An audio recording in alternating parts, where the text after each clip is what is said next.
মুআয ইবনে জাবালকে সরকারে দো আলম নবী সাল্লাল্লাহু আলাইহি ওয়াসাল্লাম উপদেশ দিতেছেন, হে মুআয, এক নাম্বার কাজ হলো তুমি বেশি বেশি সুন্নতের আমল করবা। কি করবা? সুন্নতের আমল করবা। দ্বিতীয় নাম্বার উপদেশ হলো, মুআয রে, বেশি বেশি আল্লাহ পাকের জিকির করবা। কি করবা? একটু জিকির করেন, লা ইলাহা ইল্লাল্লাহ, লা ইলাহা ইল্লাল্লাহ, লা ইলাহা ইল্লাল্লাহ, লা ইলাহা ইল্লাল্লাহ, লা ইলাহা ইল্লাল্লাহ, লা ইলাহা ইল্লাল্লাহ, লা ইলাহা ইল্লাল্লাহ, লা ইলাহা ইল্লাল্লাহ, লা ইলাহা ইল্লাল্লাহ, লা ইলাহা ইল্লাল্লাহ, মুহাম্মাদুর রাসূলুল্লাহ সাল্লাল্লাহু আলাইহি ওয়াসাল্লাম। মুহতারাম দোস্ত বুজুর্গ, তাহলে এক নাম্বার উপদেশ হলো সুন্নতের পাবন্দি করা। দ্বিতীয় নাম্বার উপদেশ হলো বেশি বেশি আল্লাহ পাকের জিকির করা। তিন নাম্বার উপদেশ দেন, ইন্নাস সালাতা কানাত আলাল মুমিনিনা কিতাবাম মাওকুতা। তিন নাম্বার উপদেশ হলো, মুআয রে, যেখানে যে অবস্থায় যেভাবেই থাকো না কেন, নামাজের ওয়াক্ত যদি আসিয়া যায়, সময় মতো নামাজগুলা আদায় করবা। কোনদিন অবহেলা করবা না, কোনদিন অলসতা করবা না। বলেন তো দেখি, আমরা অলসতা করি কি করি না? আরেকটা প্রশ্ন করি। একটা প্রশ্ন হলো, আমরা সবাই লাভের পাগল নাকি? সবাই বলেন, সবাই লাভের পাগল না? এখানে আসছি তাও তো লাভ আছে, দুনিয়া বিনা থাক আখিরাতের লাভ তো আছে, আছে না? লাভের জন্যই তো আসছি। তাহলে দেখেন, আল্লাহ যেখানে বলছে লাভ আছে, ওই জায়গায় কি আমরা যাবো? দুই তিনজন কয়, আর ভাইগুলো কয় না। আমি একটা জায়গার কথা বলবো, স্বয়ং আল্লাহ বলছে ওখানে লাভ আছে, ওই জায়গার মধ্যে গেলে কল্যাণ আছে। তাহলে আপনার ঘরে ওই কথাটা জানায় দিলে আপনারা যাবেন? যাবেন? তাহলে বলি, হ্যাঁ, দৈনিক মুয়াজ্জিন সাহেব মানুষদেরকে কয়বার ডাকে? কয়বার? কি কয়া ডাকে? আল্লাহু আকবার, আল্লাহু আকবার ডাকে না? এসো না আল্লাহর নামে গান গাই, এসো না মন প্রাণ জোড়াই, এসো না মন প্রাণ জোড়াই। ও মধুর নামটি নিলে হৃদয় হাসে, ও মধুর নামে সুখ নেমে আসে। ও নামের তুলনা মেলে না, মেলে না, ও নামের তুলনা মেলে না, মেলে না, তুলনা নাই নাই নাই। আল্লাহর নামের কোন তুলনা আছে নাকি? হ্যাঁ মুসলমান, বলো না, আল্লাহর নামের কোন তুলনা আছে নাকি? ও নামের তুলনা হবে না, হবে না, তুলনা নাই নাই নাই। এসো না আল্লাহর নামে গান গাই, এসো না মন প্রাণ জোড়াই, এসো না মন প্রাণ জোড়াই। আল্লাহু আকবার বলো, আল্লাহু আকবার, সবাই আল্লাহু আকবার বলো, আল্লাহু আকবার, আল্লাহু আকবার বলো, আল্লাহু আকবার, আল্লাহু আকবার বলো, আল্লাহু আকবার, আল্লাহু আকবার বলো, আল্লাহু আকবার। নারে তাকবীর, মুহতারাম দোস্ত বুজুর্গ, আমি যেই কথাটা বলতেছিলাম, মুয়াজ্জিন সাহেব দৈনিক আমাদেরকে 5 বার ডাকে। কয়বার ডাকে? 5 বার ডাকে। বাক্যগুলা কি? আল্লাহু আকবার, আল্লাহু আকবার, আশহাদু আল্লা ইলাহা ইল্লাল্লাহ। এই বাক্যগুলোর পরে আরেকটা বাক্য আছে, হাইয়া আলাস সালাহ। বলে না? বলে মানে কি বলেন তো? হাইয়া আলাস সালাহ মানে কি? নামাজের দিকে আসো। বলেন না? আরে বুঝবো কেমনে কৌতো দেখি। এক বেড়া বলে হজে গেছে, গিয়া কয় হাই রে হাই, হজে গিয়া যে নুই যাই উনুই খালি আরবি শোনা যায়, সবাই আরবিতে কথা কয়, খালি 2টা জিনিস বাংলা, আযান আর সূরা ফাতিহাটাই বাংলা। আরেকজন কয় সালামটাও বাংলা, আর সবই বলে কি আরবি। তে আপনারা সবই বুঝতেছেন, এটা বুঝতেছেন না? আমার কথাটুকু বুঝতেছেন কি? মুআজ্জাজ হাজিরিন, হজে গিয়া বেটা কয় সবই আরবি, আযান আর সূরা ফাতিহাটা বাংলা। আসলে আমরা এটা পড়ে অভ্যস্ত, আমরা এটা পড়ে কি অভ্যস্ত, এজন্য ওটা যেখানেই শুনি বাংলা মনে হয়। আসলে ওটা বাংলা না, এটা আসলে কি আরবি। বুঝতেছে? মন খারাপ করলে? দেখলাম মুখগুলা গোমরা করে রয়েছেন, একটু হাসলাম আর কি, নাকি? মুহতারাম দোস্ত বুজুর্গ, তাহলে মুয়াজ্জিন সাহেব আমাদেরকে কয়বার ডাকে? 5 বার ডাকে। 5 বারের ভিতরে একটা বাক্য আছে, হাইয়া আলাস সালাহ। অর্থ হলো নামাজের দিকে এসো। কোন দিকে? নামাজের জন্য আসো। দ্বিতীয় নাম্বার বাক্য হলো, ওই বাক্যটা বলার আগে আরেকটা কথা বলি। এই আযানটা কার কাছ থেকে আসছে? আল্লাহর কাছ থেকে। কার কাছ থেকে? এই বাক্যগুলা কে বলছে? আল্লাহ বলছে। কার কাছে?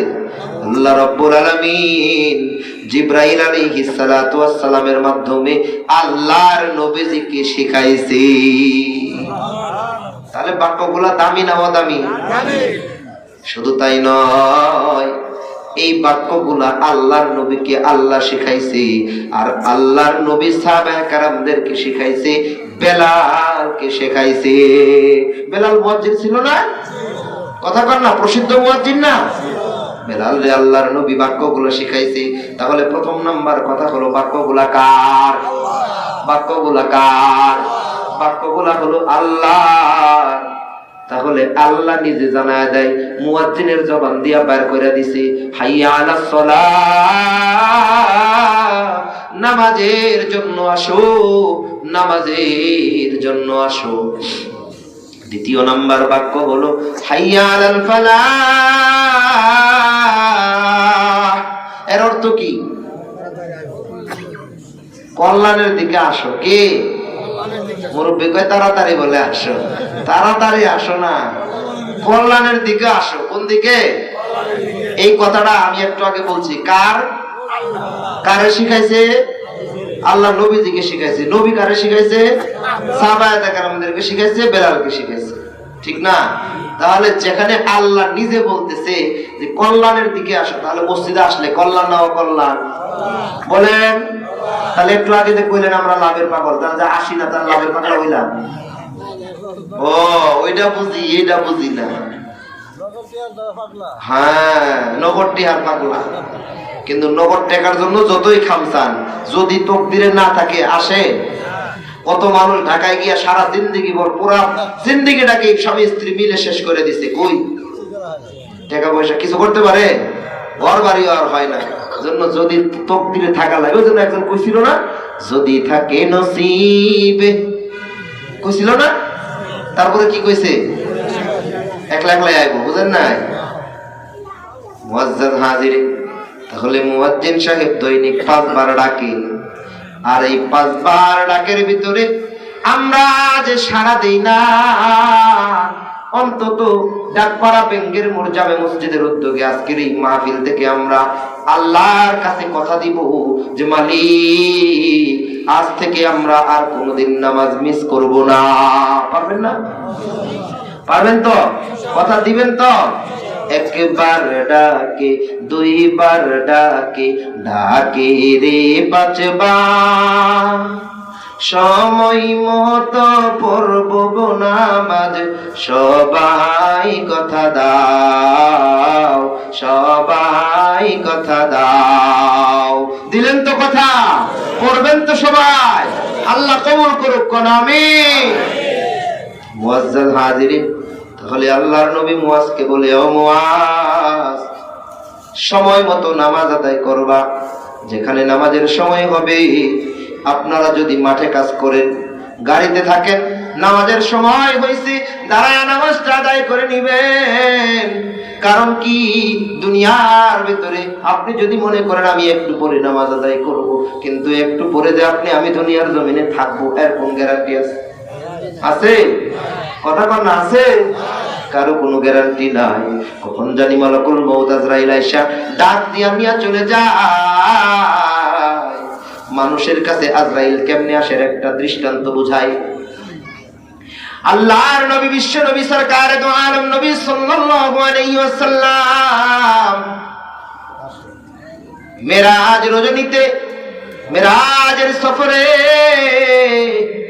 প্রথম আসমান দ্বিতীয় আসমান তৃতীয় আসমান এভাবে চলতে চলতে তিনি যখন ষষ্ঠ আসমানে গেছেন কোন আসমানে কথা বুঝতেছেন ষষ্ঠ আসমানে গেছে আল্লাহর নবী ষষ্ঠ আসমানে গিয়া দেখে বড় একটা গাছ দেখা যায় গাছের ভিতরে অনেকগুলো পাতা পাতাগুলো সবুজ কিছু কিছু পাতা হলুদ কোন কালার হলুদ গাছের পাতা কি সবগুলো সবুজ থাকে না মরা পাতাও থাকে থাকে না আল্লাহর নবী সরকার দো আলম নবী সাল্লাল্লাহু আলাইহি ওয়াসাল্লাম জিবরাইলকে জিগায় ও জিবরাইল এই যে বড় একটা গাছ দেখা যায় অনেকগুলা পাতা দেখা যায় কিছু কিছু পাতা সবুজ আবার কিছু কিছু পাতা যে হলুদ জিবরাইল আমিন বলে ওগো পয়গম্বর বাবা আদম থেকে শুরু করে কিয়ামত পর্যন্ত যত মানুষ পৃথিবীর জমিনে আগমন করবে প্রত্যেকটা মানুষের নাম আর ঠিকানা এই এক একটা পাতার ভিতরে লিপিবদ্ধ করা আছে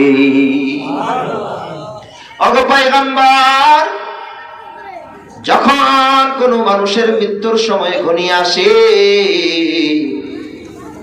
40 দিন পূর্বে কয়দিন 40 দিন পূর্বে তার নাম যেই পাতার উপরে লেখা আছে ওই পাতাটা আস্তে আস্তে সবুজ থেকে হলুদ বর্ণের রূপ ধারণ করতে থাকে 40 দিন দেখেন না অনেক সময় মুরব্বীরা বলে মানুষ মরার 40 দিন আগে ঠাউর পায় টের পায় কয় না মানুষ কিন্তু কেমন জানি হয়ে গেছে এই যে এখন রোগের তাপমাত্রা বৃদ্ধি পেয়েছে মানুষগুলি হঠাৎ একটা রোগ আসছে এই রোগের নাম হলো স্ট্রোক আসছে না হঠাৎ করে হার্ট অ্যাটাক করে ঠাস করে মরে যায় আরে কোনদিন কারো কাছে একটু বিদায় নিতে পারে না কত মানুষের মৃত্যু দেখলাম গভীর রজনীতে ঘুমায় গেছে সকাল বেলা আর চোখটা মেলাই না কত মানুষ হঠাৎ মৃত্যু আক্রান্ত হয়ে গেছে কত মানুষ রোড অ্যাক্সিডেন্টে মারা যায় মালিকের কাছে দোয়া করতে হবে মালিক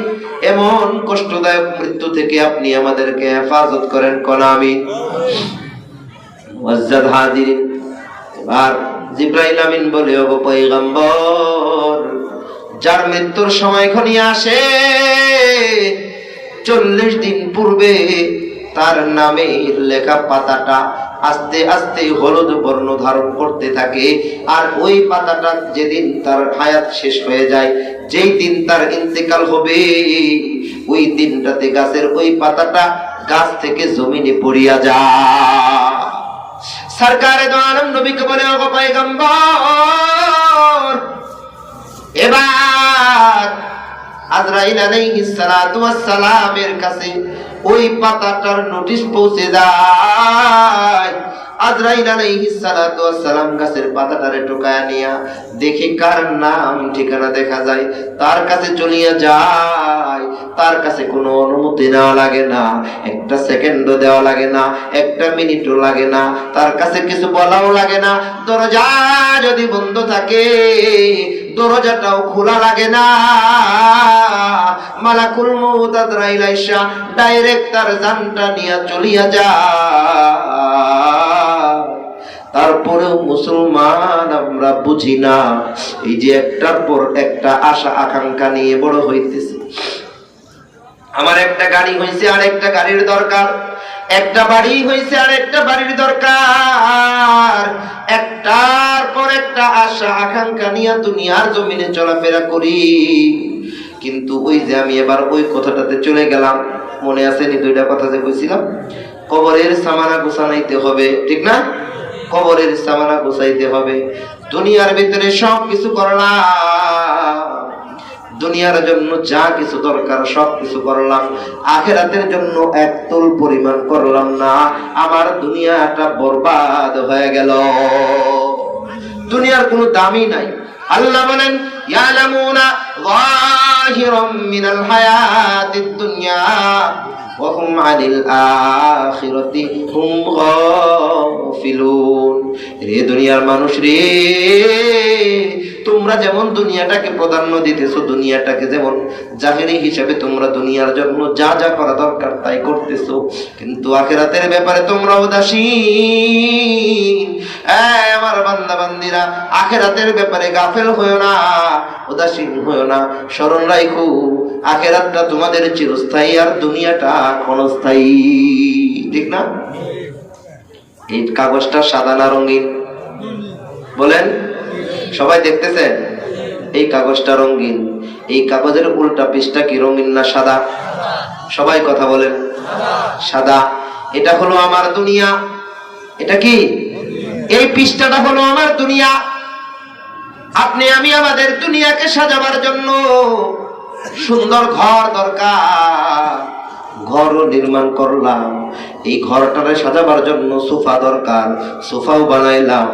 ঘরের সৌন্দর্য বর্ধনের জন্য রং করা দরকার, রং করলাম। ঘর খালি খালি দেখা যায়, ভালো একটা দামি শোকেস দরকার, ক্যাবিনেট দরকার, তাও কিনলাম। কিনলাম না? কারো ঘর খালি রাখেন? ঘর সাজাবার জন্য, ঘরে আরাম করে ঘুমাবার জন্য দামি একটা খাট দরকার, আমি খাটও কিনলাম। এটা হলো আমার দুনিয়া। আমাকে আল্লাহ রব্বুল আলামিন সন্তান আদি দান করলো, এই সন্তানদেরকে লালন পালন করলাম, সন্তানদেরকে দুনিয়ার জমিনে রেখে যাব, তাদের জন্য সম্পদ উপার্জন করলাম, কত কিছুই না করলাম, কিন্তু আমার দুনিয়াটা তো বড় রঙিন হয়ে গেল। এই পৃষ্ঠাটা যে একেবারে সাদাই রয়ে গেল, এটা হলো আমার চিরস্থায়ী, এটা হলো ক্ষণস্থায়ী। এই রঙিন পৃথিবী ছেড়ে আমরা সবাই একদিন পরপারে পাড়ি জমাবো, কিন্তু এই সাদা চিরস্থায়ী আখিরাত থেকে আমরা কোথায় পলায়ন করব? পারবেন পলাইতে? তাহলে দুনিয়ার জন্য যা কিছু করলাম, আখিরাতের জন্য কিছু করার দরকার আছে না নাই? আছে না? আখিরাতের জন্য আমাদেরকে কিছু করতে হবে। বন্ধু, সামনের দিকে চলি। আখিরাতের সামানাগুলো কেমনে গুছাবো? আখিরাতের সামানাগুলো কোথায় পাওয়া যায়? যদি ওই কবরের সামানা না নিতে পারো, আপনার আমার হাই হুতাশের কোনো অভাব থাকবে না। এজন্য রব্বে কারীমের কাছে যেন কোনো হাই হুতাশ না করি, দুনিয়া থেকে যেন আখিরাতের সামানাটুকু নিয়ে যাইতে পারি। চেষ্টা করবেন তো ইনশাআল্লাহ? মুহতারাম হাজিরিন, দুনিয়ার সামানাটাকে এমন ভাবে গোছাবো, দুনিয়াটাকে কেমন প্রাধান্য দিতেছি, ছোট্ট একটা কথা বললে বুঝবেন। এই দুনিয়াটাকে সাজাইতে গিয়া, সন্তানাদিদের জন্য সম্পদ রাখতে গিয়া যেই পরিমাণ হারাম কাজগুলি করলাম, যেই পরিমাণ হারাম উপার্জনগুলি করলাম, এই হারাম উপার্জন আমার সম্পত্তিগুলা আমার সন্তানাদিরা ভোগ করতে পারবে কিনা এটা অনিশ্চিত, ঠিক না? আপনারা যে সম্পদ কামাই করছেন কার জন্য? সন্তানের জন্য, তাই না? সন্তান যে এটা ভোগ করতে পারবে এটা অনিশ্চিত, ঠিক না? এমনও হইতে পারে এই সন্তানই আগে মারা যেতে পারে, অথবা এমন হইতে পারে আপনার এমন এক রোগ হয়েছে শেষ বয়সে এসে আপনার ওগুলা সব বেঁচে কিনে চিকিৎসা করছেন, শেষ হতে পারে না? তার মানে কি আপনার এই সম্পত্তি সন্তান ভোগ করবে কিনা এটা কি অনিশ্চিত, নিশ্চিত না। কিন্তু এটা অর্জন করতে গিয়া যদি কোনো হারাম পথ অবলম্বন করে থাকেন, তাহলে এই হারামের বদলা যে আপনি আমি ভোগ করব, এটা 100% নিশ্চিত। বুঝছেন আমার কথা? নাকি কথাটা বুঝাইতে আমার কষ্ট হলো আপনাদের? অর্থাৎ যেই অপকর্ম আমরা করছি সন্তানের জন্য উপার্জন করতে গিয়া, এই অপকর্মের ফল আমরা ভোগ করবো, এটা 100% নিশ্চিত।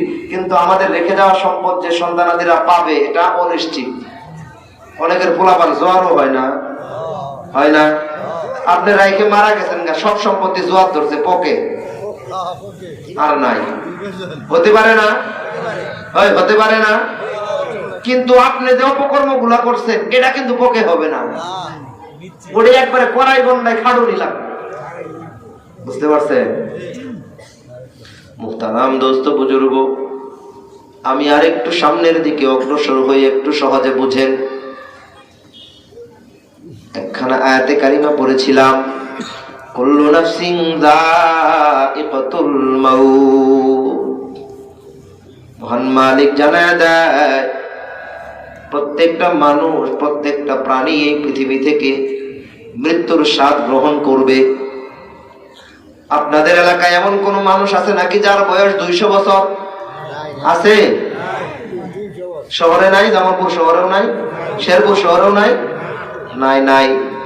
200 বছর বয়সী মানুষ যদি খুঁজে না পাওয়া যায়, 150 বছর বয়সী মানুষ যদি খুঁজে না পাওয়া যায়, আপনি আমি কেমনে মনে করি যে আমাদের 200 বছর পর্যন্ত আমরা বাঁচবো, 500 বছর পর্যন্ত বাঁচবো? আসলে কোনো উপায় আছে? কেউ বাঁচবে না। মহান মালিক এই কথাটাই জানায় দেয়, কুল্লু নাফসিন যায়িকাতুল মাউত। আমরা যখন জানাজার নামাজে দাঁড়াই, দেখেন না জানাজার নামাজে অনেক মানুষ ভাষণ দেয়, তাই না?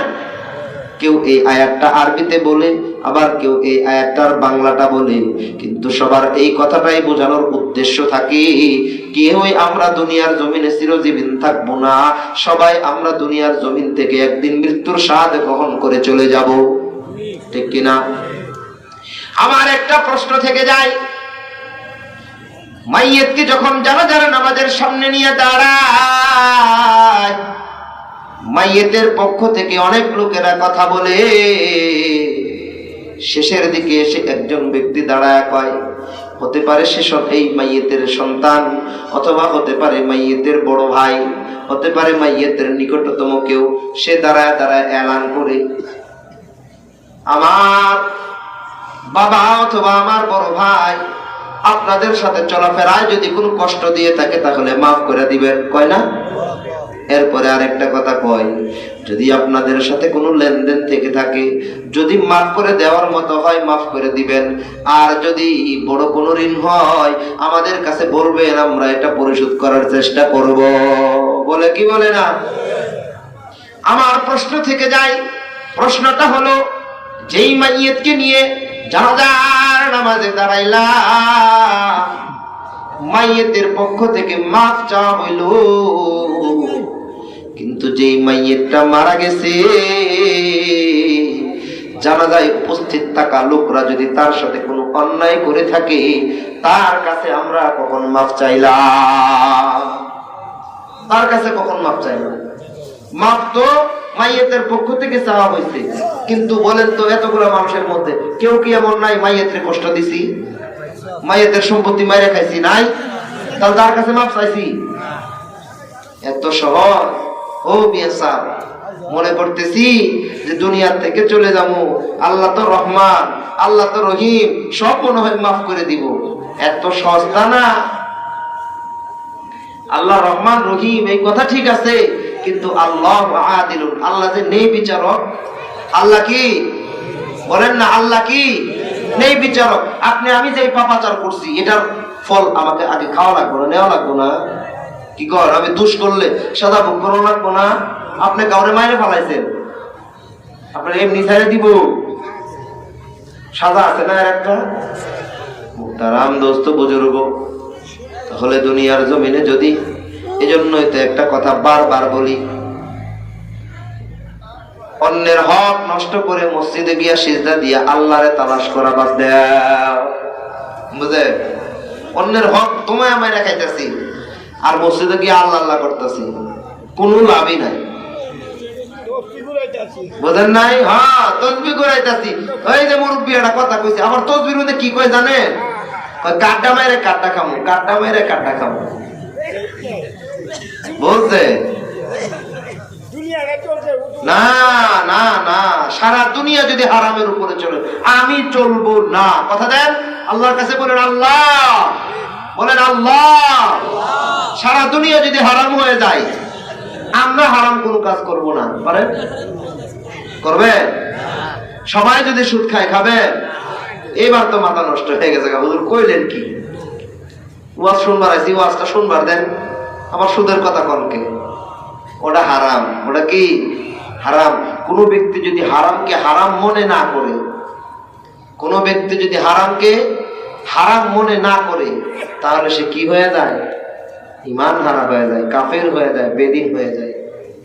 হুজুর পাশেই বসা শুনেন, হারামকে হারাম মানতে হবে। বুঝেন নাই?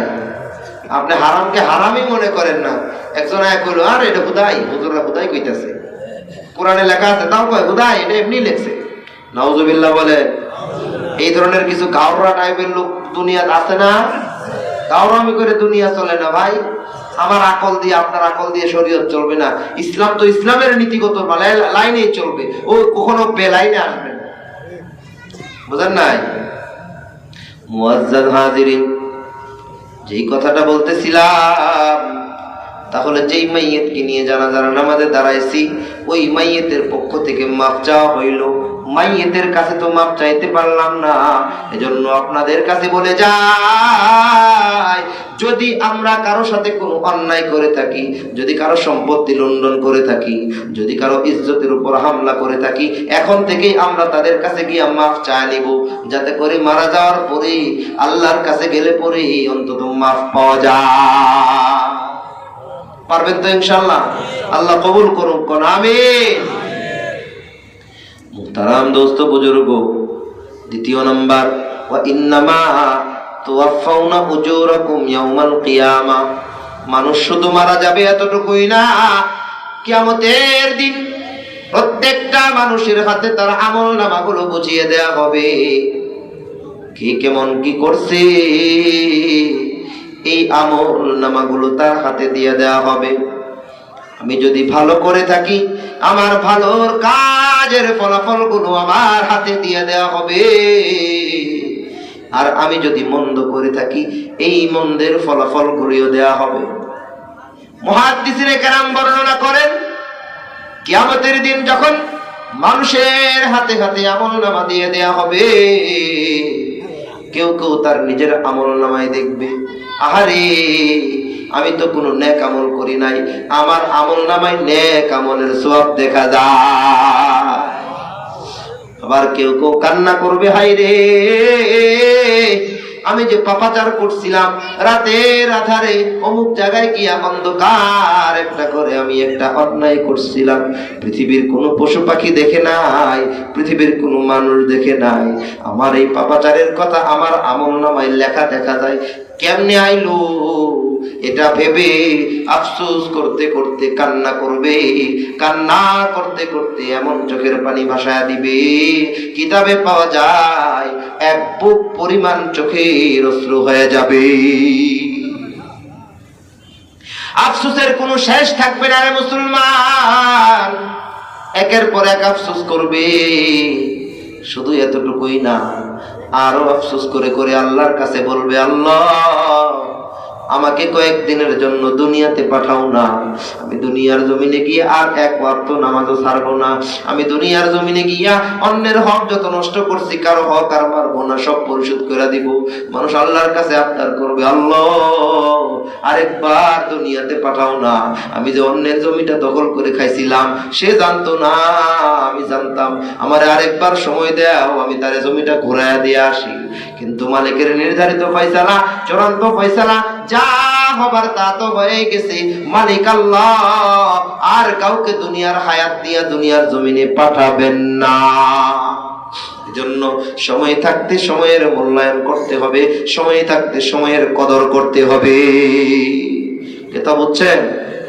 সময় থাকতে কি করতে হবে? সময়ের কদর করতে হবে। আল্লাহ যে অর্থ সম্পদ দিয়েছে, এই অর্থ সম্পদ হাতের কাছে থাকতে আপনাকে অর্থ সম্পদের সঠিক ব্যবহার করা লাগবে। ধরেন কোন মানুষের 25 বছর বয়সে তার উপরে হজ ফরজ হয়েছে, অনেক টাকা পয়সার মালিক হয়েছে। কয় বছর বয়সে? 25 বছর বয়সে হজ ফরজ হয়েছে। এলাকার লোকজনের সাথে পরামর্শ করছে, কয় আমি হজে যেতে চাই। এলাকার মুরব্বীরা পরামর্শ দেয়, কয় এই বেটা তুই জোয়ান মানুষ, এত তাড়াতাড়ি হজে গেলে হজ কি ধরে রাখতে পারবি? কয় কি কয় না? কয় না? কয় তুমি যে এত তাড়াতাড়ি হতে যাবার চাও, হজ কি ধরে রাখতে পারবা? হজ আবার ধরে রাখে কেমনে? তার মানে জোয়ান পোলাপান তো আয়া যদি পাপ করে, আচ্ছা হজ করার পরে কি পাপ করা নিষেধ, আর হজ করার আগে কি পাপ করা যায়? হ্যাঁ, সব সময়ের জন্য তো পাপ হারাম, তাই না?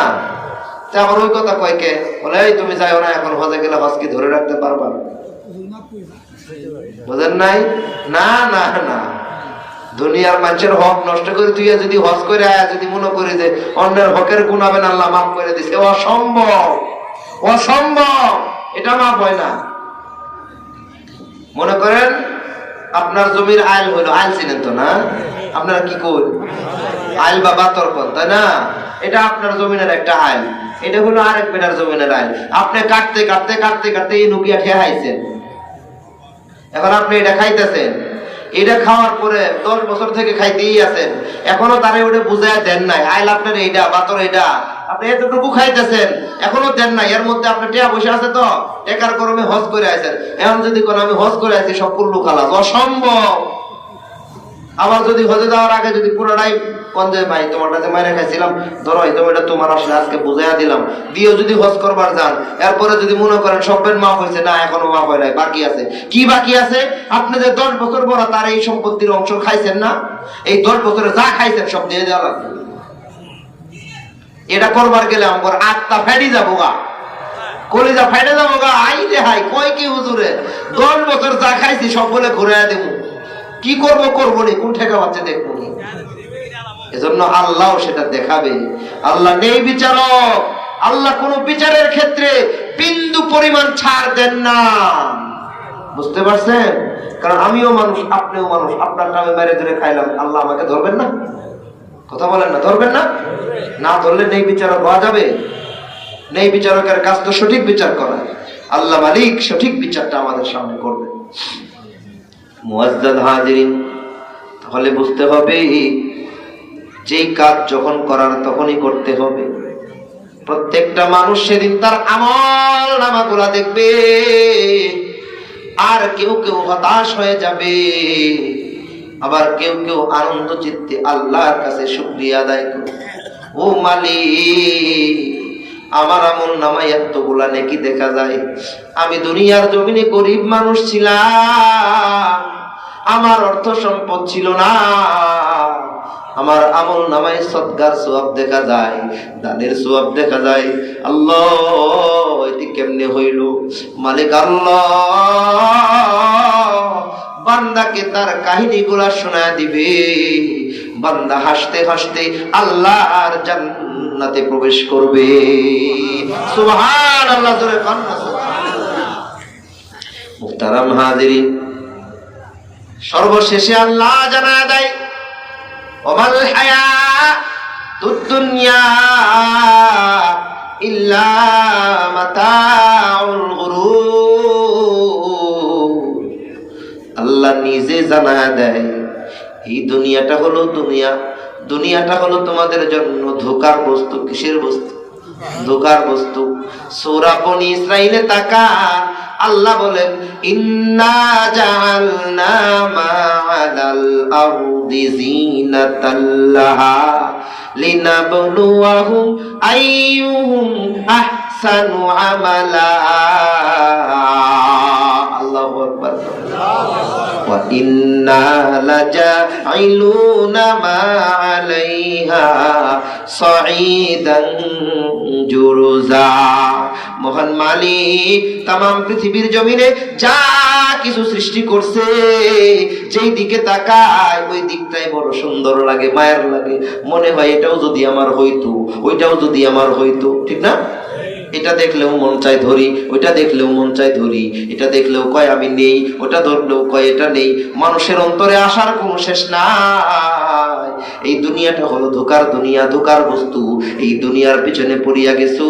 আল্লাহ রাব্বুল আলামিন পরীক্ষা নিতে চায় আমার কোন বান্দাটা এই ধোকার বস্তু দুনিয়ার পিছনে পড়ে গেছে, আবার আমার কোন বান্দাটা এই ধোকার বস্তুটাকে ওভারটেক করে আমি মালিকের নৈকট্য প্রাপ্ত বান্দা হওয়ার জন্য চেষ্টা করি। আমি এই দুই বান্দার মধ্যে পরীক্ষা নিতে চাই। তাহলে আল্লাহ আমাদের কাছে কি নিতেছেন? পরীক্ষা নিতেছেন। আরো পরীক্ষা, আরো বড় বড় কিছু পরীক্ষা আছে। আল্লাহ বলেন, ইয়া আইয়ুহাল্লাযীনা আমানু আনফিকু মিম্মা রাযাকনাকুম মিন ক্বাবলি আন ইয়াতিয়া আহাদাকুমুল মাউত। মহান মালিক আরেকটা পরীক্ষা নাই, ঈমানদার বান্দা বান্দীদেরকে জানায় দেয়, ইয়া আইয়ুহাল্লাযীনা আমানু, হে ঈমানদারেরা, আনফিকু, তোমরা খরচ করো। কি করো? খরচ করো। কই থেকে খরচ করবো? আল্লাহর কাছে প্রশ্ন করি, আল্লাহ উত্তর দেয়, মিম্মা রাযাকনাকুম, তোমাদেরকে যে সকল রিজিক দেয়া হয়েছে ওই রিজিক থেকে খরচ করো। কই থেকে? ওই রিজিক থেকে খরচ করো। মিন ক্বাবলি আইয়াতিয়া আহাদাকুমুল মাউত। আল্লাহ কখন খরচ করব? আল্লাহ জানায় দেয়, মালাকুল মউত আজরাইল তোমাদের কাছে আসার আগেই তোমরা খরচ করো। মালাকুল মউত আজরাইল আসার আগেই। দেখেন না, আমাদের একটা স্বভাব হইল কি জানেন? মৃত্যুর সময় যখন ঘনিয়ে আসে, অনেক মাইয়েতের কাছে আপনারা যদি থাকেন, কোন মানুষের মৃত্যু শয্যায় শায়িত দেখবেন, তখন ডাকে, কয় আমার বড় পোলারে ডাকো, আমার অমুক মেয়েটারে ডাকো, আমার অমুক আত্মীয়রে ডাকো। এবার ডাইকে নিয়া তখন কিন্তু মারা যাইতেছে, মালাকুল মউত তার রূহটা হুলকুমের কাছে নিয়ে আয় পড়ছে, টান দিলেই শেষ। তখন কয়, ওই যে আমার অমুক জমিটা মসজিদের নামে দিও, আমার অমুক টেহাটা অমুক মাদ্রাসায় দিও, অমুক জায়গাটা আমার না, সারা জীবন ভোগ করলাম, এটা অমুকের, অমুক দিয়ে দিও, আমি মরে যাইতেছি। সারা জীবন খায়া দেয়, মরার সময় কি কয়? আমি যেটা ভোগ করছি এটা আমার না, এতদিন এটা অমুকের, শক্তির বলে খাইছি, দিয়া দিও। আবার অনেকেই এটাও আর পাওয়ার সৌভাগ্য তার হয় না, ঠিক না? মুআজ্জাজ হাজিরিন, তাহলে খরচ করতে হবে আল্লাহর রাস্তায়। কই থেকে খরচ করব? আল্লাহর দেওয়া জান আর মাল থেকে খরচ করতে হবে।